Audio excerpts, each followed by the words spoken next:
And at this time, we want to get underway. We hope that everybody's enjoying your lunch thus far. We want to begin by having introduction from our very own Mayor Lucy Condra, if she can come up at this time for our welcome.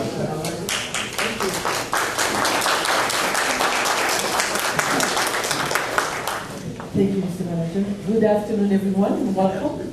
It is a pleasure for me to be here today. As I can say, bon appetit to all of you. You know, this Black History Month is very important since we are celebrating the jubilee of it. Black History Month is not only a month for us to go ahead and put pictures, talk about what happened in the past. Yes, as a people, we have come from very far, but we still have a long way to go. And it is also a time for us to think of which directions we want to go as a nation. What is our place here in one of the greatest nations in the world? As we see, we finally got the accomplishment of having the first Black African Americans in the United States. It's a plus, but yet we're not there yet. And I'm hoping that during the celebration of the Black History Month, we're not going to stop there at the end of February. It has to be reminded, not only to us, but also to our children, what is the struggle, what is at stake for us. In this society where you have to be good, but being Black means that you have to be twice as good in order for anybody to recognize you. The challenges that we are facing, the discrimination that is still there, we have to think of it every single day. And we have to remember that everything, this world, started with Black people and it will end with Black people. But again, for our children, and especially for our forefathers who have fought this struggle, for us to be here today and speak freely about it, we need to be reminded every day that we must keep the fight on. And as we said, united we stand. We have to stick together. We have to put in practice what we have learned when we were brought here from Africa. As one nation, we have to respect people. We have to understand that we need to stand up for ourselves. If we don't, nobody will do it for us. But again, we have to remember our history. Once you forget your history, there's no way you can go forward. And this is important to pass on the history of Black people around the world, not only in the United States. Black people of Haiti, Jean-Jacques Dessalines, who was he? Who was that Black man who decided that every Black people around the world should be free? The history of Black started in Africa, continued in the United States, and throughout the Caribbean. And these are the stories, the good things, the things that we have accomplished. And we have those books that Ms. Scott have created years back to let our children know the Black inventors, what we have invented. It's not that we hear and we found things that exist. Most of those things that we are using, the light, the iron board, the iron, I mean, many things were invented by Black people. And these are the things that we need to know in order to pass it on to our children, our grandchildren, and our great-grandchildren. Have a happy Black History Month, and let's keep on working. Thank you. Thank you very much for that warm welcome and history and words of inspiration regarding Black History Month. We want to let you know that there are announcement cards that are on your tables. You will see them. If you take a moment to look for them, they may be in the center of the table. They're going to come in handy later because, yes, they're going to come in handy later because after the panelists introduce themselves, you would have an opportunity to ask questions, but the questions will be in form of your cards, and we're going to read them as many as possible, time permitting. As you also see on your table here, you have events that are occurring this month in Black History Month in the city of North Miami, and we want you to take the time to take a look at that. Those that missed a great event on Friday night, February 14th, we had John Sachs and Endless Possibilities performing, and on the reverse side, you'll see a series of events that will be occurring for the remainder of the month. One in particular that is coming up next would be the Black History Month networking event. That's going to be Thursday, February the 27th. I'm sorry, February the 27th. And of course, today we have our event. I wanted to just change that event, networking event on the 27th. And we have family night at the library. That's going to be Wednesday, next week, Wednesday, February the 26th at the North Miami Public Library. Moving forward, we want to take the opportunity to introduce this wonderful host of panelists that is going to be before us.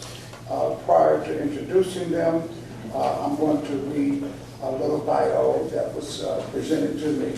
If I make any mistakes, I want to let you know that I was recruited to do this about 10 minutes ago. So today we are honored to have a panel of scholars whose knowledge on Black history is very long and varied, and it is with great pleasure that I take the time to introduce to you first Enid Pinckney. Raise your hand.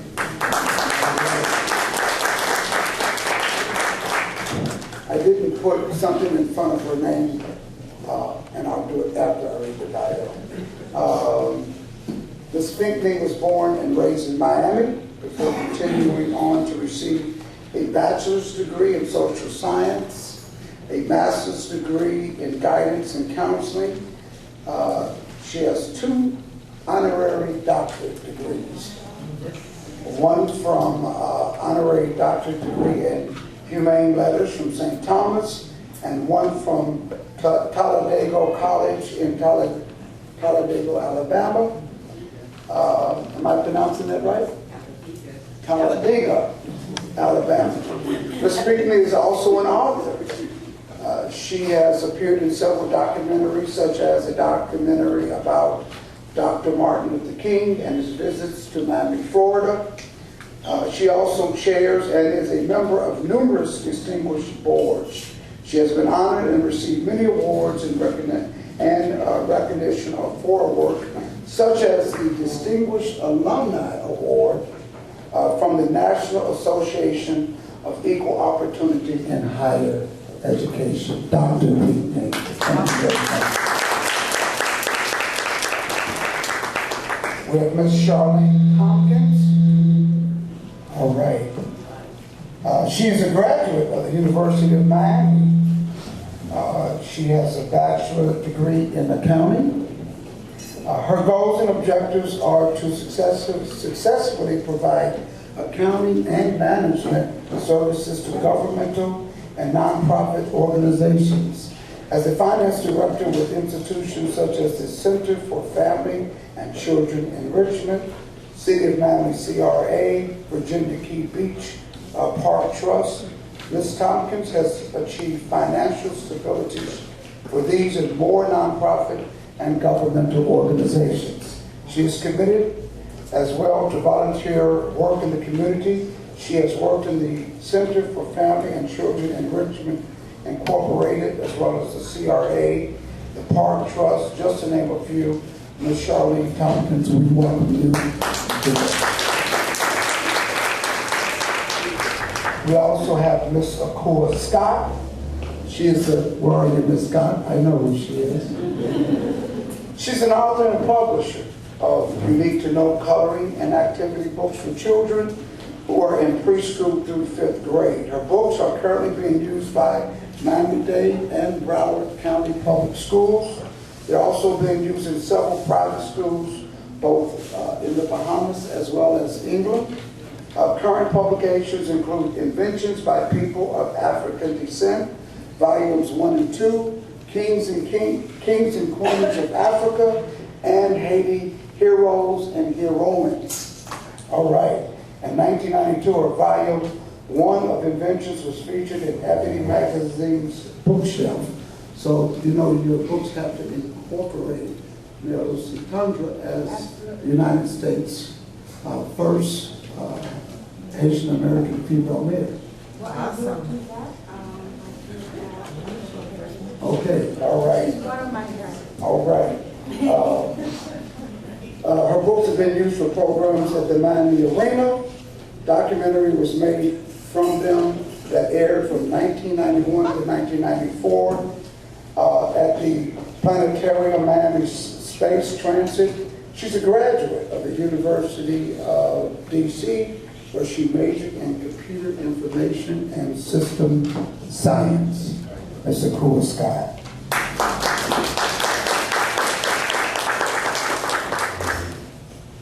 And our final panelist is Mr. T. Willard Fair. Mr. Fair is the President and Chief Executive Officer of the Urban League of Greater Miami. He also holds various leadership positions, including Chairman of the Miami Bayside Foundation and member of the Miami Business Forum Boards of Directors. He received a bachelor's degree in sociology, graduating cum laude from Johnson C. Smith University. He went on to earn a master's degree from the Atlanta University School of Social Work. In Mr. Fair's 100-plus service and recognition awards include Family Christian Association of America, Presidential Excalibur Award, and the Greater Miami region of the National Conference of Christians and Jews Community Services Award. We're glad to have Mr. T. Willard Fair. Thank you very much. So we're going to start with Mr. Kua Scott, and we want everyone to take about 5 minutes to share something about your story. Kua Scott. Thank you. Good afternoon, everyone. I hope you're enjoying your lunch. This is such an honor for me. I've been writing children's books since 1989. And the reason that I did it is because I had 2 nephews and a niece to come to live with me. And unfortunately, there wasn't anything for them. There was nothing that they could read and understand. They were very young at that time. And so I decided that I was going to write children's coloring activity book, basically for them.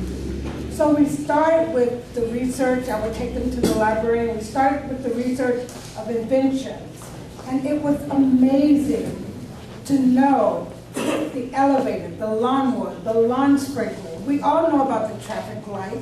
We all know about, and I don't know, you may not know about the gas mask, but the air conditioning unit. People just don't realize what contributions that we as people of color have made to this country. We actually built this country on inventions that we made. Unfortunately, for some of those inventors, a lot of things were not, they were not acknowledged for some of their inventions. Some of their patents were stolen from them. And that was very, very unfortunate. But the other side of that is, a lot of them, because they were poor, had to sell their inventions for very little money.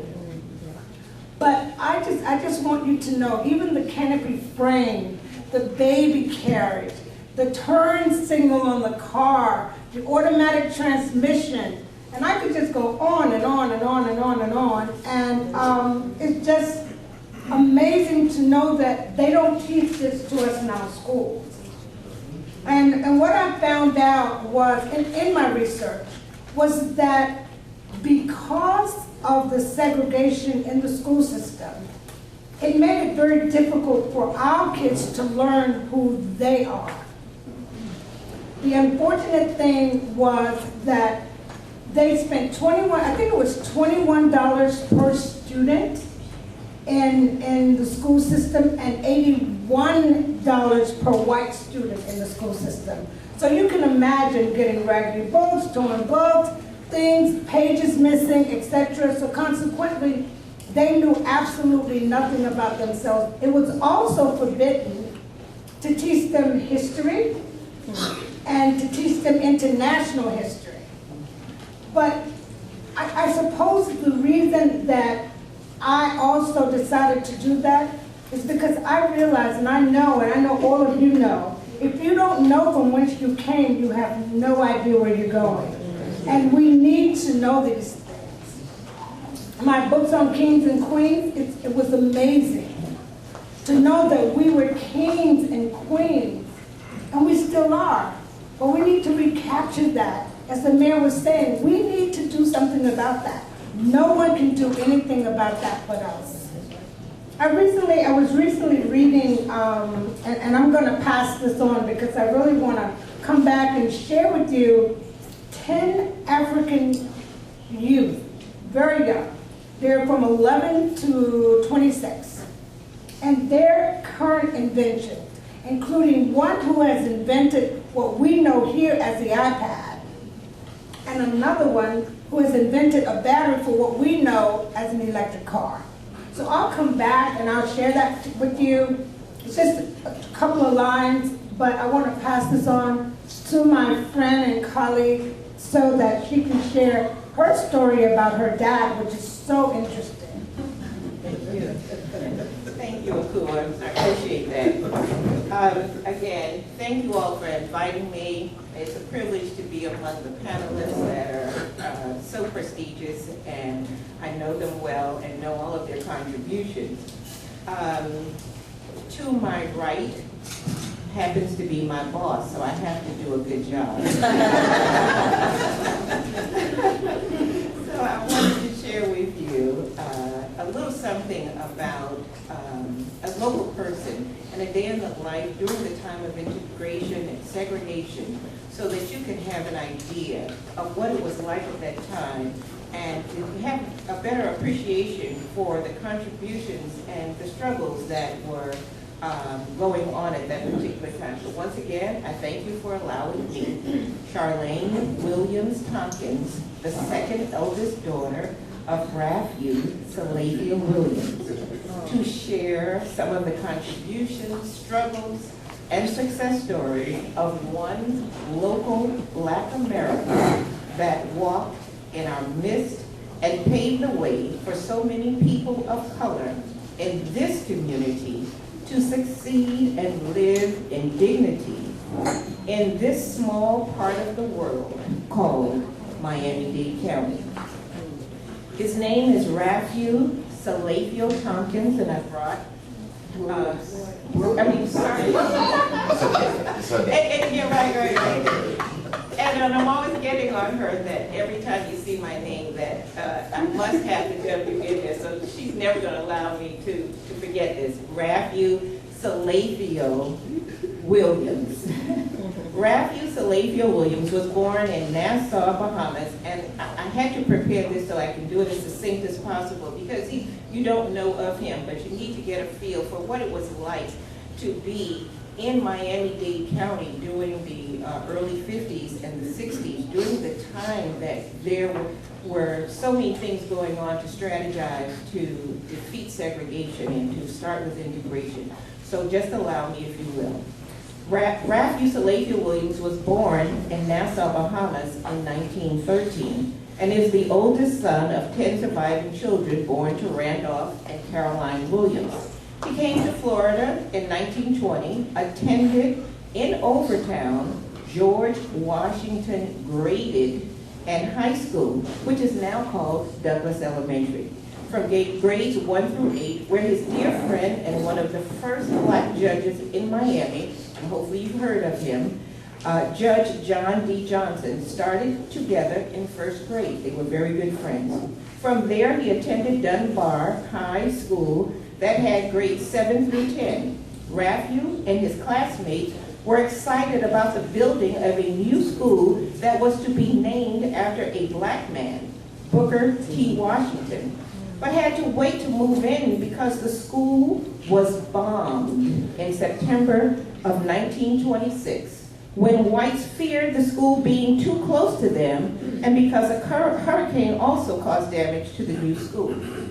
Finally, in February of 1927, Raphael and his classmates were able to move to their new school where he graduated in 1933 from Booker T. Washington High, which is still standing and a source of pride in the African American community today.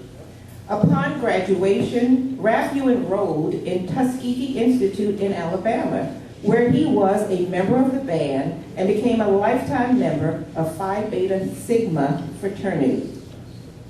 After graduating from college in 1937, he pursued many endeavors. As an educator, he taught at all levels and served as the first black principal of A.L. Lewis Elementary in Homestead, Florida, where he started, which is still in effect today, the free lunch program because he felt children could not learn if they were hungry.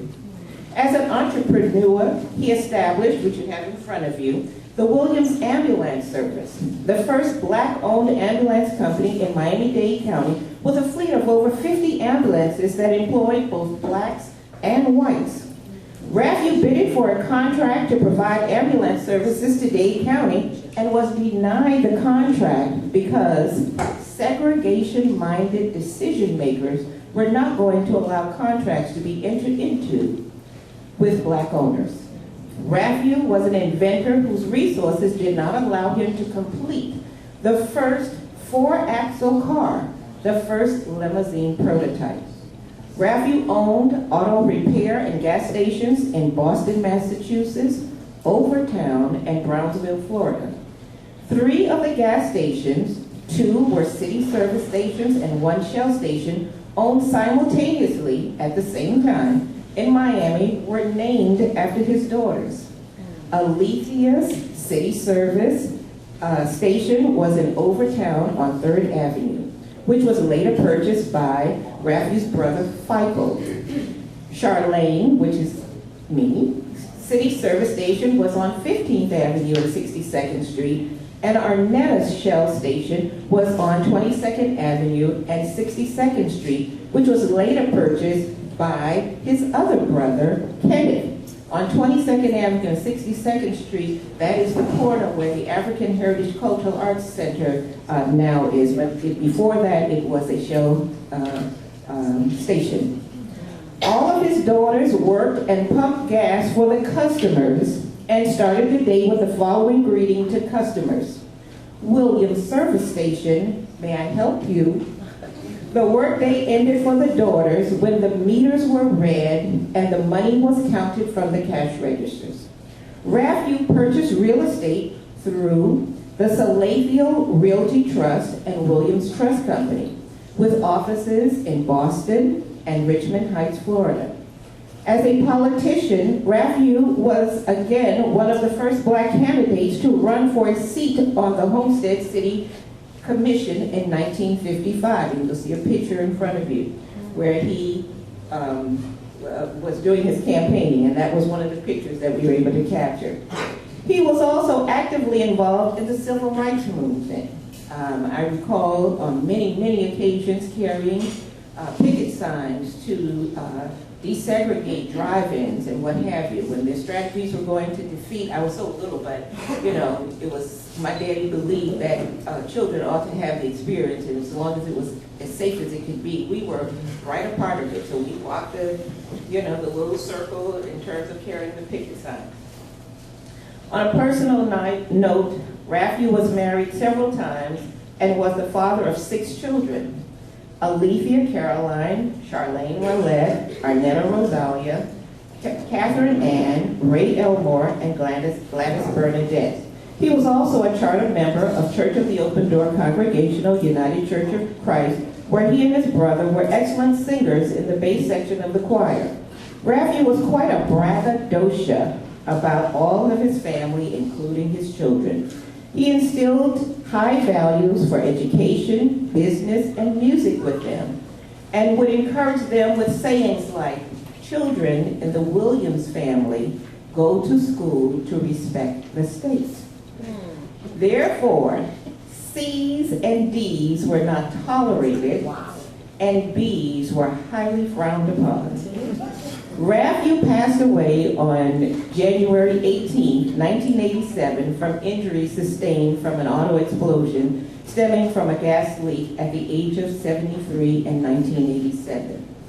So, as a proud daughter, I can share with you, and may exaggerate a bit, but I brought some information and correspondence to corroborate some of the things that we've talked about and shared in books. This is a book written by a local author, Seth Brainson, and he's a college professor, and it's called Homestead in Florida. There's an entire chapter about capturing what it was like and the contributions that were made from the family, and many articles from the Miami Times, where you will see on the poster, if you get a chance to look, and you'll see it says, Williams might get Dade ambulance contract.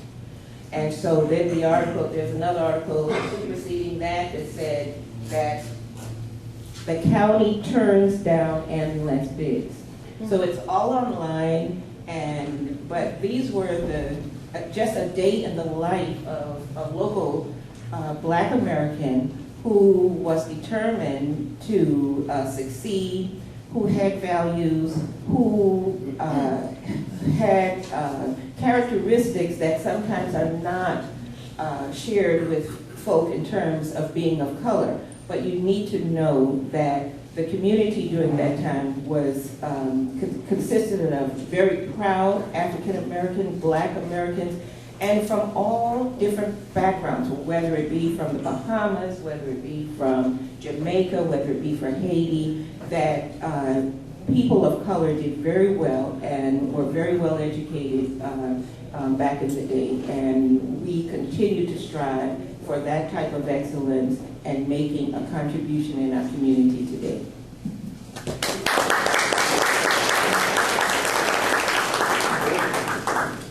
Wow, we can go home now.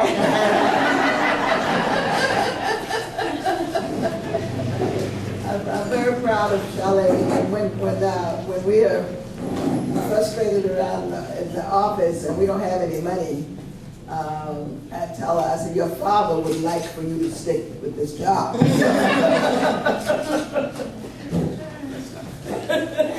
so fair. Okay. I was born in Overtown. My father came from the Bahamas, my mother came from the Bahamas. My father came in 1910, and during that time, Miami was just like palmetto bushes. He had been a farmer in the Bahamas, but he had no land here to farm. So since he knew about the earth, he got a job as a gardener. And he worked for some very wealthy people on Miami Beach.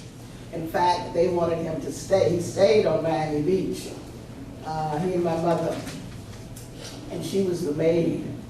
And my grandmother had to come in and move in with us and my aunt because we could not live with them on Miami Beach and go to school. I had to go to Dunbar Elementary School because I was living over town. And I finished from Booker T. Washington High School in 1949. And during all of that time, we saw quite a bit. My father, even though he was a gardener, he was also a minister. And they told him that in order for him to get tax exemption on the house that we were living in, that he had to become a citizen. So he went to Dunbar Elementary School in the evenings to study the Constitution of the United States of America. And he would sit us down and go over whatever he learned in his class. He was very proud that he was studying the Constitution and he was going to become a citizen. One night he pastored a church, and in fact he built a church in Carver's Ranch. It's now called West Park. But in fact, he built two churches, one in Otis, which you can't find Otis now for Agature, but anyway, he built a church in Otis, and then he built a church in Carver's Ranch. But one night coming home from Carver's Ranch, the police stopped him, my brother and my mother and I, we were in the car, and pulled him over and said that he was driving with bright lights. So they ordered him out of the car, and he got out of the car as ordered, but he had his hat on. So the police said, take your hat off. So he asked the policeman, where in the Constitution does it say that I'm violating the law by keeping my hat on? And that policeman was so angry and incensed that this black man would question him. So he hauled off and slapped him and knocked his hat to the ground. And my father stooped down and picked up his hat and put his hat back on his head. And he said, this is the last black man you're gonna slap. So the policeman said, if you don't have respect, I'm taking you to jail. So he said, fine, take me to jail, because then I will make one telephone call. And he worked for Mr. Albert Pick. Mr. Pick was a hotel magnate. He owned the hotels all over the country. He owned the Congress Hotel in Chicago, and just, you know, hotels everywhere. And he said, I'm calling my boss, and he's going to take care of you.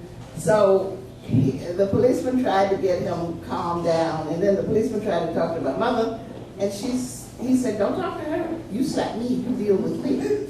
So they took him away, but my mother was trying to get him to shut up so we could go, but he refused. So since he refused to what they call respect the police, they took him away, but she thought that they would shoot him and say that he was trying to run from them. So she was scared. She just wanted him to give in, but he wouldn't. So they took him away, but later on they brought him back. And they said, well, will you respect the policeman if you stopped again? And he said, if a policeman slaps me, I'm going to do the same thing. My mother thought she would faint. He would not give up. But they let him go.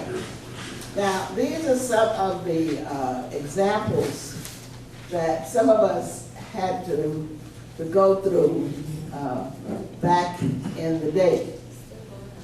And so as we celebrate 50 years of civil rights, and we look back, you know, I drank from the colored fountain. I sat in the back of the bus. When it was time to go to places like Bird Hines and try on clothes, they wouldn't let you try on clothes. They let you, you know what, they would let you take the clothes home, and if they didn't fit, they'd say bring them back. Well, most of the people would wear them and then say they didn't fit and take them back. But there were so many things that we had to endure back in that time, and that was a part of the history. I was in school, and you see some pictures down there. There's one newspaper clipping where I was president of the student council, and a young man from the Unitarian Church, back then, they didn't have Black History Month, it was Brotherhood Week. And the young man invited me to speak on a radio broadcast, and they burned a cross in front of his house in Coral Gables, and I have the newspaper clipping right there. But you'll also see something else I brought, which was a picture with Joe Louis. But how far have we come? You know, we still have some ways to go, because until people can get jobs, one of the ways of discriminating against us is in employment. Well, another way is getting loans from banks. Banks discriminate against us a lot. There's still discrimination going on. And I brought this book because it has the author who heard about my father wanted me to talk about. I think I'm gonna put it down. But anyway, I brought this book because it has something about my father and some of his entails. And so, you know, that's one of the reasons why I stay in this fight. Because I feel that if my father could stand up back in the 30s to what was going on, then I better do something now, because he was not as well educated, he didn't have the opportunities, but he believed in principles, and he taught those principles to me. So therefore, with what was handed down to me, that I need to take that and do whatever I can to help the community.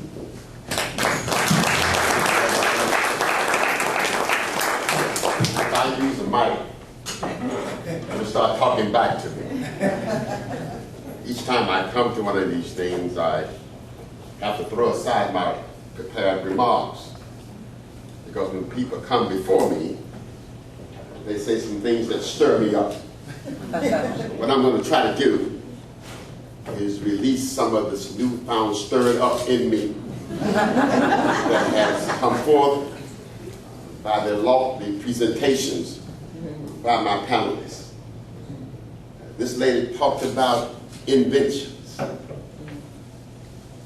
What she ought to talk about is that is in 1793, the greatest invention that put us in the mess that we're in was done by Eli Whitney, a Yale graduate who created the cotton gin.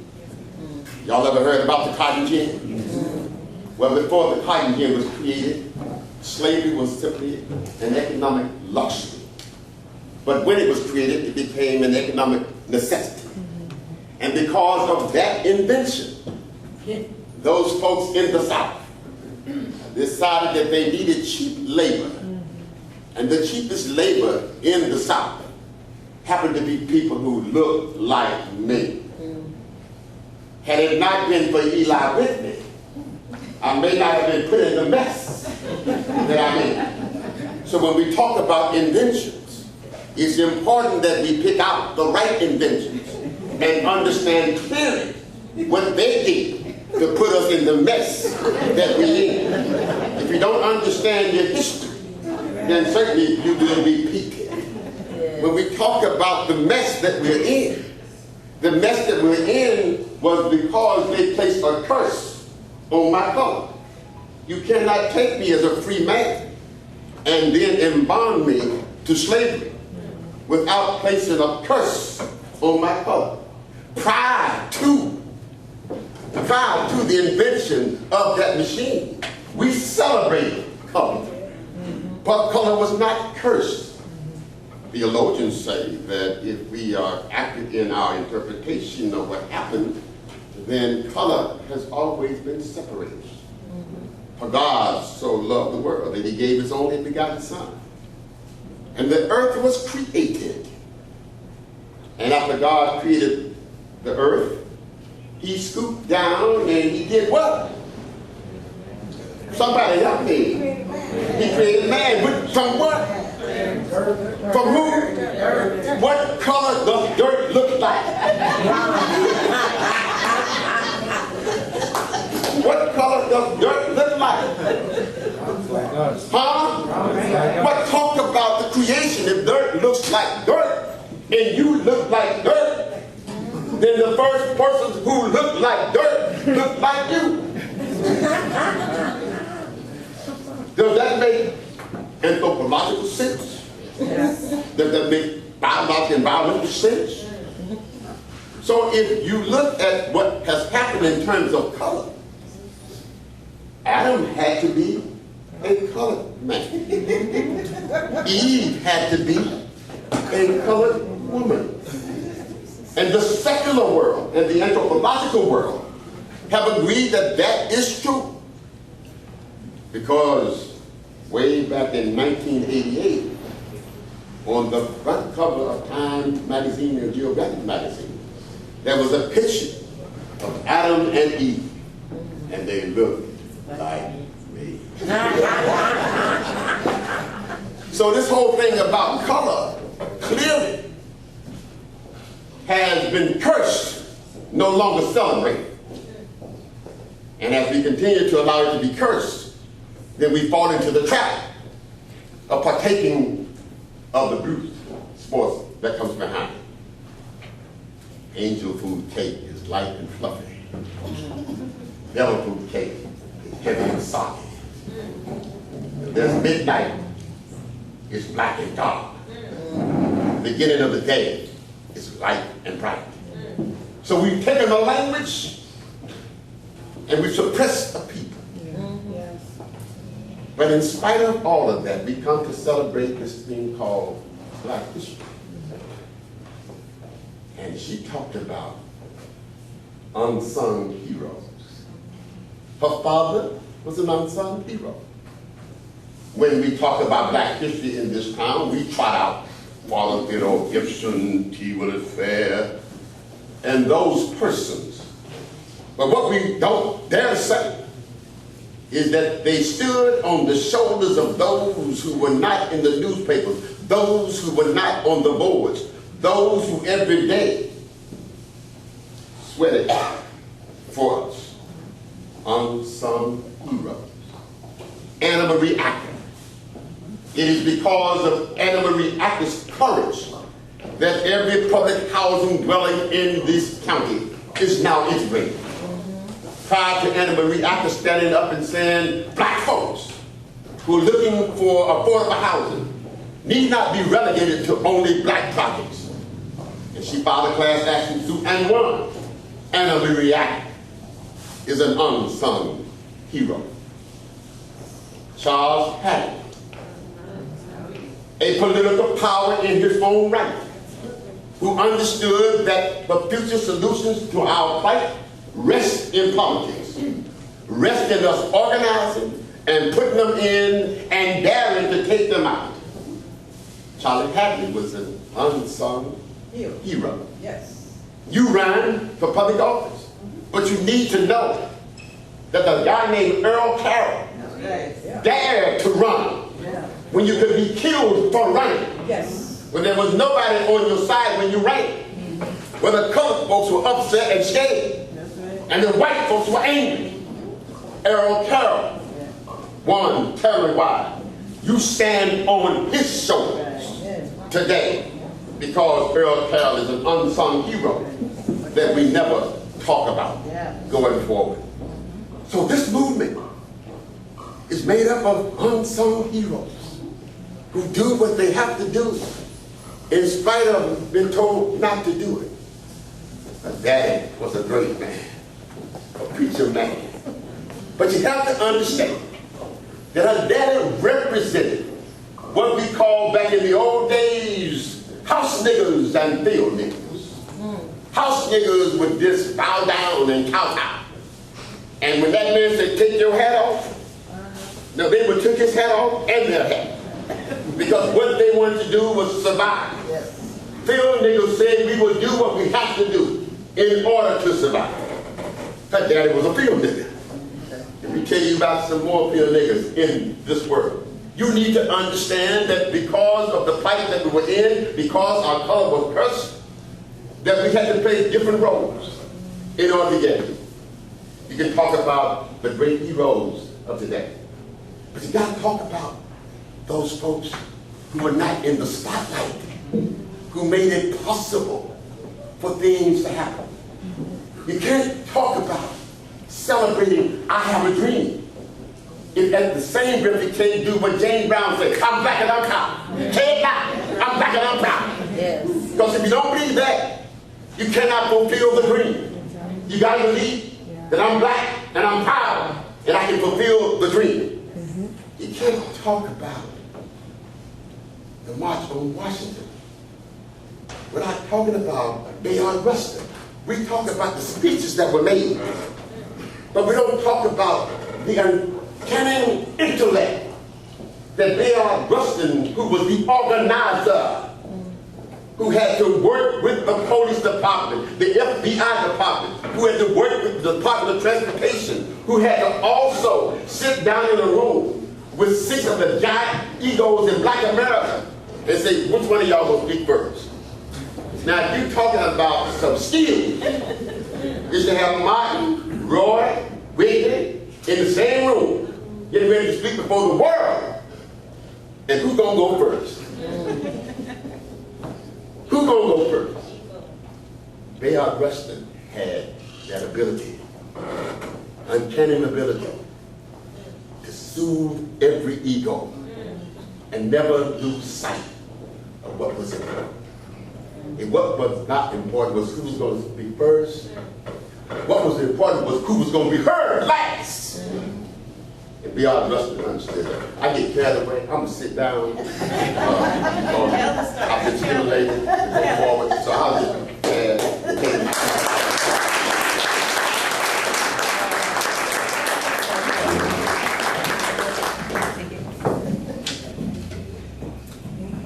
What a wonderful and exciting group of panelists we have. Brother Fair, I always thought that midnight was dark and lovely like my wife. But it wasn't before we put a curse on midnight. Okay. So you got to follow the context now. It was all before that thing called the cleansing. It was. Black is beautiful. Cleopatra and Solomon's wife. Read her description. She had to be like your wife. Black and beautiful. Beautiful. All right. So we have some questions here for this esteemed panel. And I only have one. So I think we have a few minutes because they have really given us a broad spectrum of history and information. And this was not really planned. But I can tell you we have been enriched today. So the question we have, do you think reminding our youth of negative history will bring about a positive future? That's the question. Do you think reminding our youth of negative history will bring about a positive future? And a follow-up, should we focus on positive history only? So, I'm going to let, just to address the first question, I'll come back to the second one. Do you think reminding our youth of negative history will bring about a positive future? By all means. I think it is very important, and as the mayor stated, if you don't know your history, you don't know from whence you came, nor do you know where you are going. It is very important to know your history. And I'm concerned about the connotation negative. History is what it is. It is the facts. And the facts, and you teach the facts, you then can learn from them. You cannot make up stories. It is what it is. And when you know the story, then you can take that information and use it in a more useful way. If you ask some Jewish people that question, they think you're crazy. That's right. They think you're crazy. If somebody would ask a Jewish congregation, do y'all think we ought to talk about the Holocaust? Do you think we ought to tell our children about that? That's negative. We don't want our children's little minds to be hurt. That's a crazy question. Clearly, it is what it is. We will learn from that negativity. We build on that negativity. It is the energy that will drive us and drive us in the process. So I want my children and my grandchildren to understand all of the misery that we have gone through. And now when they do that, they can appreciate where we are. You know, but I'm glad that the question was asked. I'm glad that the question was asked because I think that is indicative of where we are. And that's an indication of how we see ourselves in our history. We see that part, especially the part that I was talking about, as negative. And so we don't want to hear that. We want to hear something that we consider positive. You know, when I started working on the Hampton House, people ask me, black people ask me, why are you trying to do something with that dilapidated, derelict building? What's the Hampton House? That's one of our questions. What is the Hampton So House? let's segue into that, because that's one of our questions. What is the progress on the Hampton House? And I'm going to skip the second part to that other question, should we concentrate on positive history? Because you said history is what it is. So that also answered that question. So to segue into one of our other questions, what is the status of the progress at Hampton House? So you can tell us what it is and what is the progress. Okay. The Hampton House is a motel. The address is 4200 Northwest 27th Avenue. That used to be called the Jewel of the South. It was such an elegant place here in Miami. All of the celebrities, anybody who came to town, stayed at the Hampton House. We have pictures of Martin Luther King Jr. in the swimming pool in his trunks. We have Sammy Davis Jr., everybody, all the celebrities. When they worked on Miami Beach, they couldn't stay on Miami Beach. They had to stay in Color Town, and they stayed at the Hampton House. And so a lot of people, and even after they got off from work, they went down in the lounge, and some of them were performing. Those whose contracts would allow them to, some of them they couldn't because of their contracts. But the Hampton House was really the jewel of Miami. And then, of course, with integration and we stopped going, and we could go anywhere, and it turned into a derelict building where the drug addicts and the homeless and whatever took up residence. But when we found out that the county was going to tear it down, we said that's a part of Miami's history.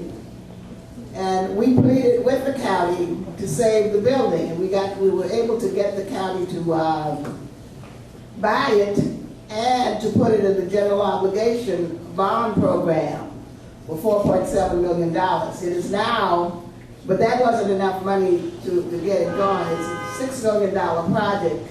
And the question of the progress now, we have an architect, we have a construction company, Link Construction Company, and it is now being restored.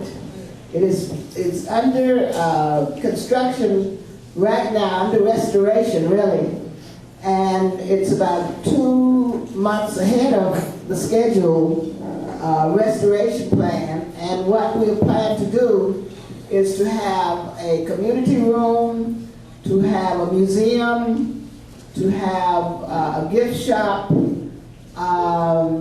to have a restaurant, and to make it a cultural and educational center. We are now looking for tenants to occupy the spaces, and we are going to have that building as an economic engine in the community. So I've been working on this since 2001, and it's been a struggle. But if you have a vision, you have to stick with it, no matter what people say, no matter how people put you down, no matter how people think you're stupid. Stick with what you believe you need to be doing. And somehow or another, it works out. We got people to do things for us. We didn't have any money. We got an architect to help us. I didn't even know how to fill out the application for the general obligation bond program, because I'm not an architect. I don't know how much it's going to cost. But Richard Hassenbottle, who was a historic preservation architect, said he'd do it for us for free.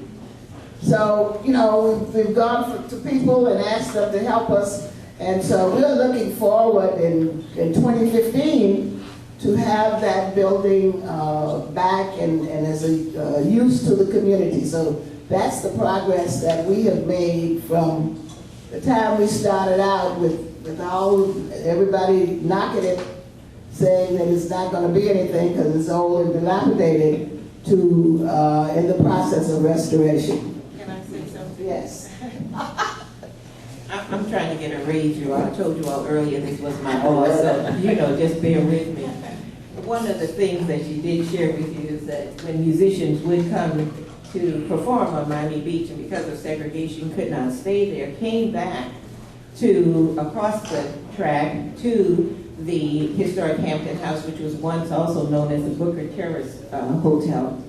And as a result of having so much fun together through music, they started strategizing to defeat segregation in Miami.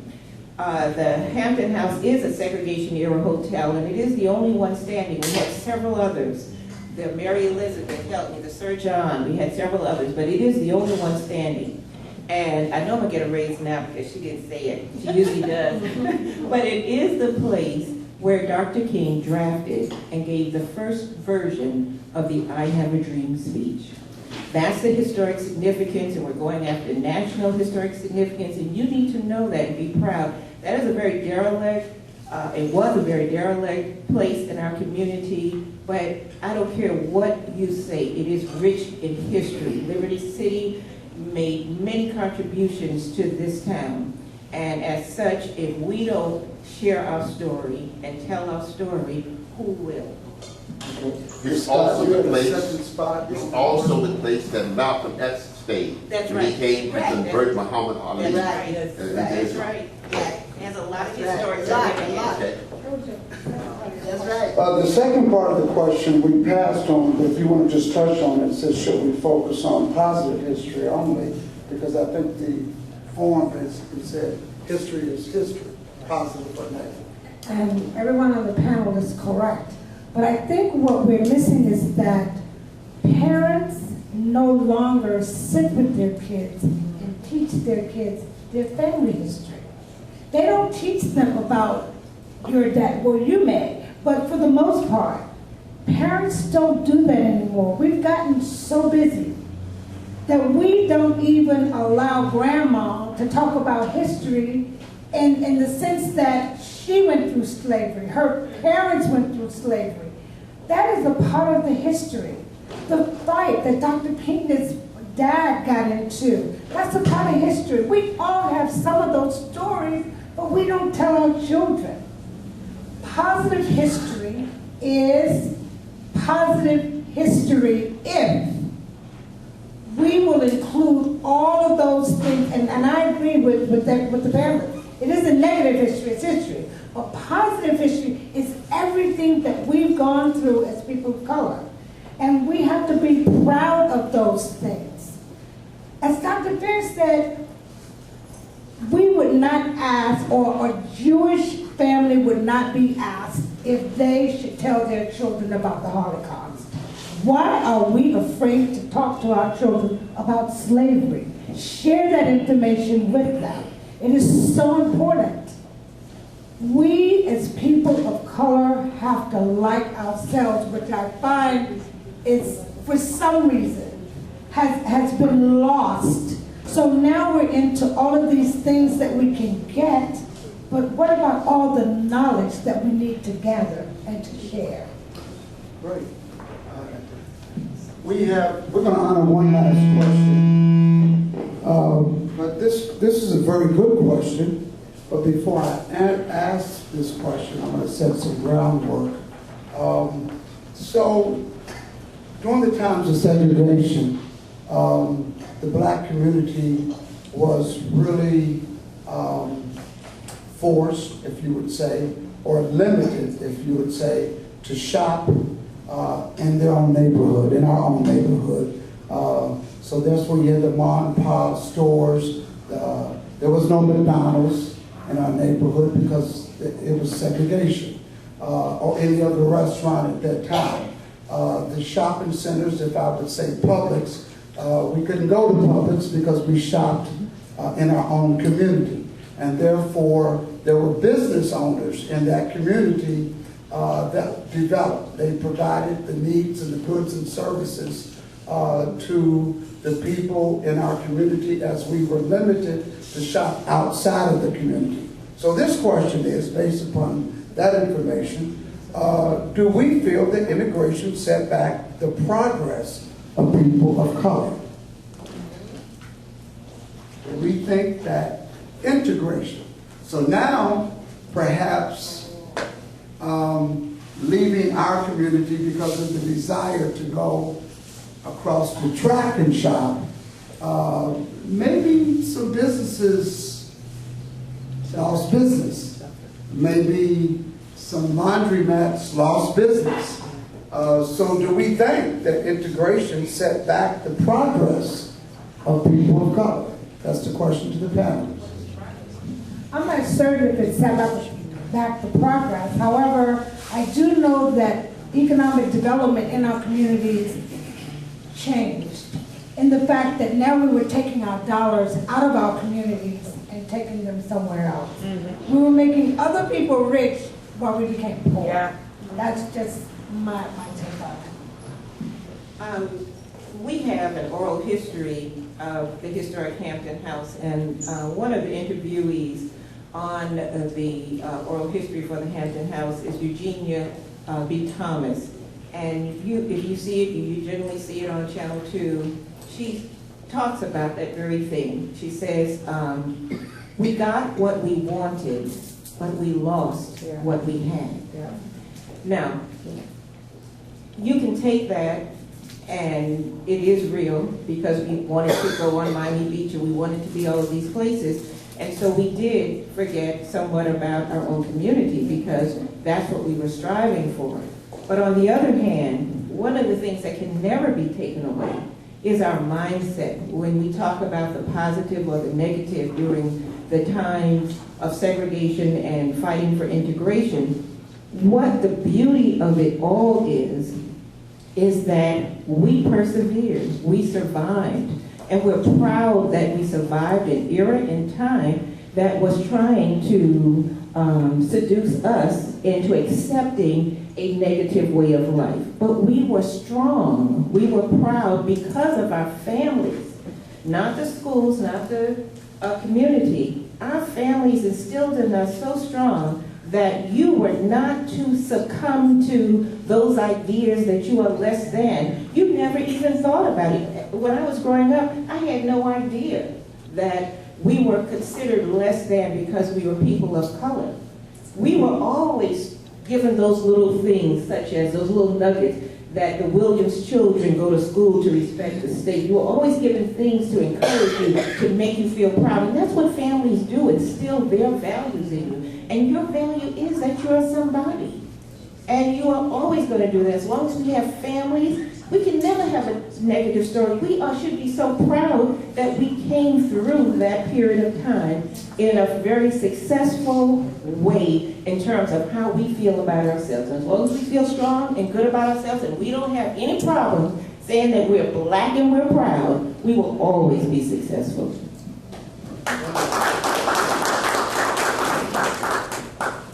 You know, I think we have to look at ourselves and how we support whatever we have. Because even today, when we put businesses in various communities, we have a problem supporting them. Yeah. And I turn around and they're closed. So what is that saying? What is that saying about us? I think we need to examine ourselves and how we support each other. That's the thing that we need to look at. Now, back then, we didn't have a choice.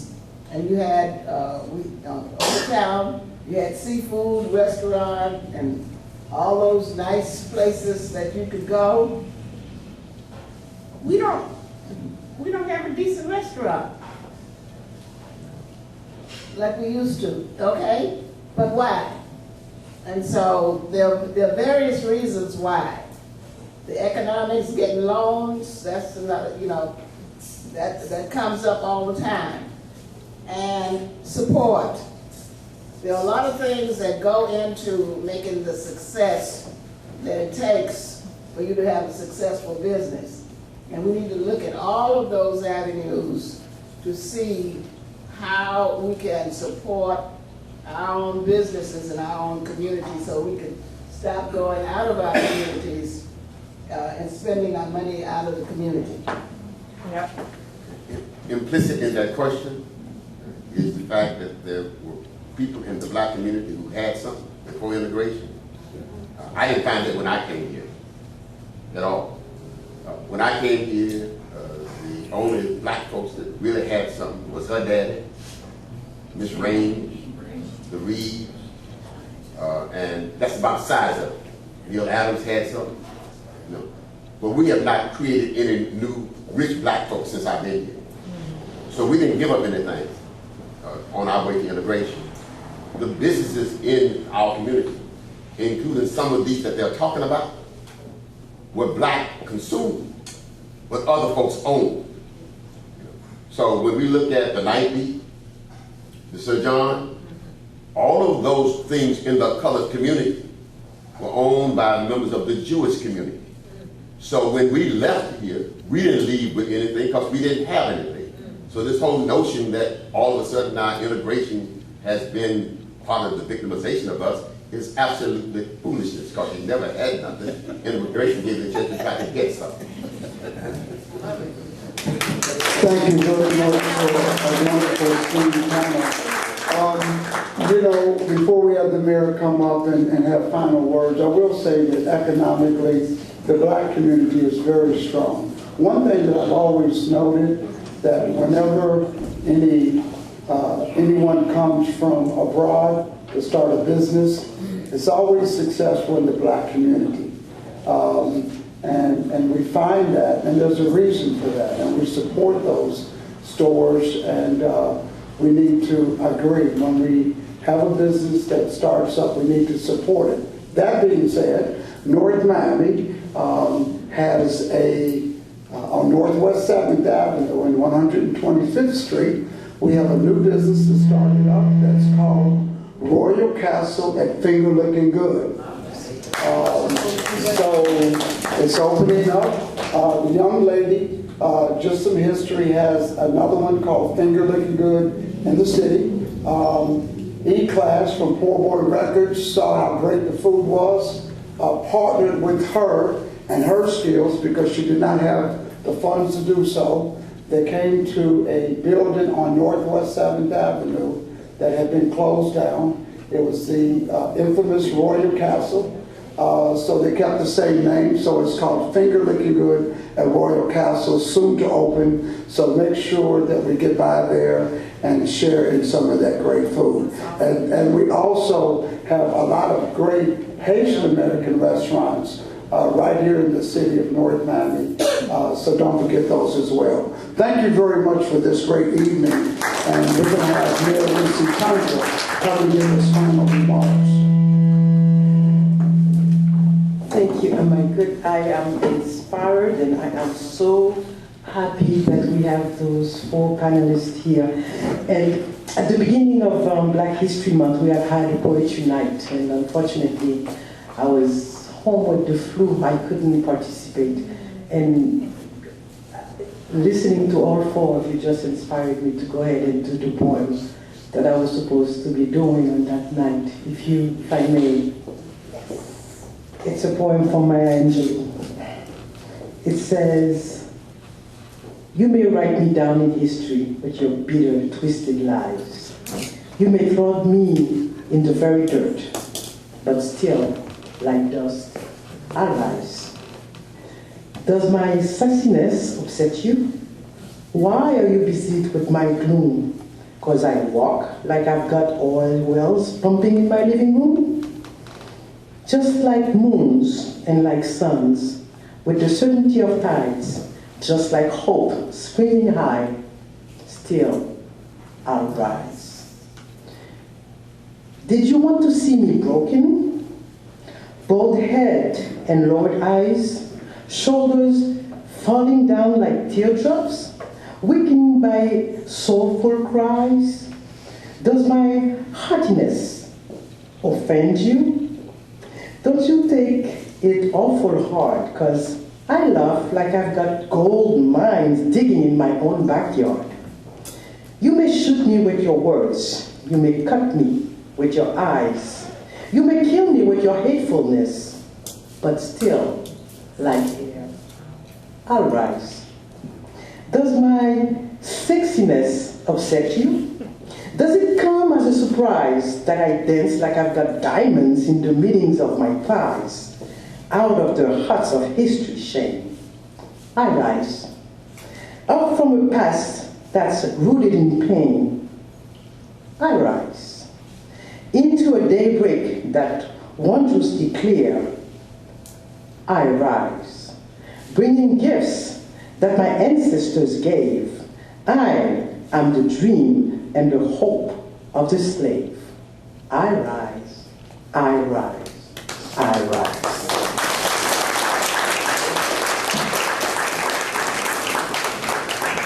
Having said that, I would like to ask Vice Mayor Garvin to join me so we can recognize our 4 panelists. Did they do a wonderful job?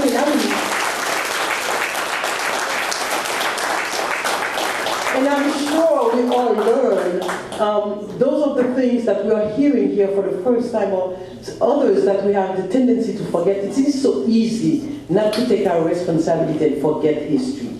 And I think these 4 icons here today are here to remind us of who we are, and especially to make us think of where we want to go.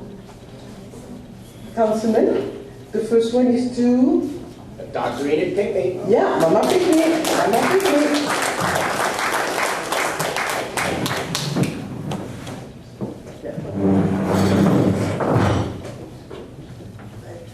I have to tell you, when first time I went for office back in 2002, and Mama Pinckney had a chat with me as of where I stood as a black person. She knew then and she knows now, and I'm so proud of her.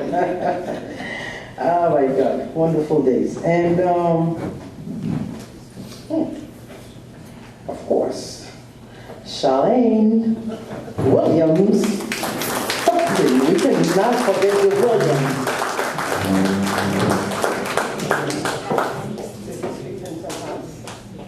Thank you so much. Congratulations.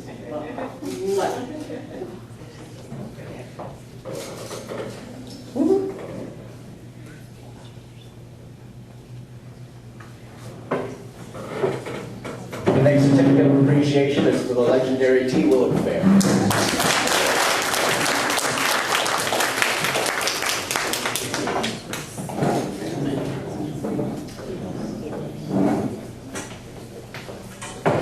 It wasn't said that way, it just happened that I had to give this certificate again to Akoa Scott. She is a longtime friend and very active in the community, and she has been a tremendous help to the Haitian American community back then when Senator Bob Graham was in office, and she has played a wonderful work in putting the community together. But again, for your contribution today, I would like to thank you on behalf of the City of North Miami.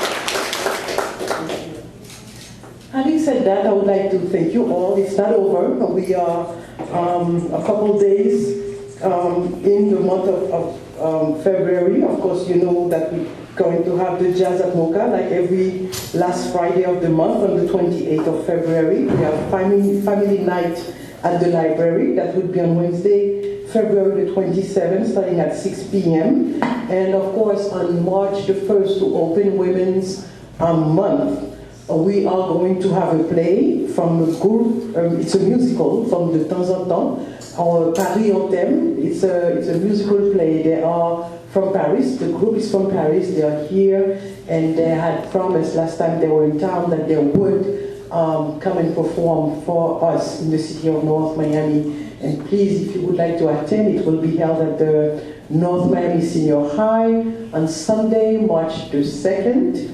At 3 p.m. It's a beautiful, wonderful play. You won't regret it. It's a musical, so when you see Paris en Thème, you would think it's something in French, but it's a beautiful musical, and you are all invited to do so. And of course, our guests here, our panelists, will receive their VIP tickets. We are hoping to have all of you to continue celebrating Women's Month throughout Women's Month, because we're going to make it big, especially when it comes to women victims of domestic violence. That will be our theme that we're going to concentrate during the month of March. It's something people don't like to speak, to talk about, but it is a reality. It affects children, it affects your neighborhood, it affects everybody, especially us women of color. So we will be working along with the police department in Women's Month awareness, talk a lot about domestic violence and finding resources to help these women. Instead of, they don't have to take it. It's no more violence for us.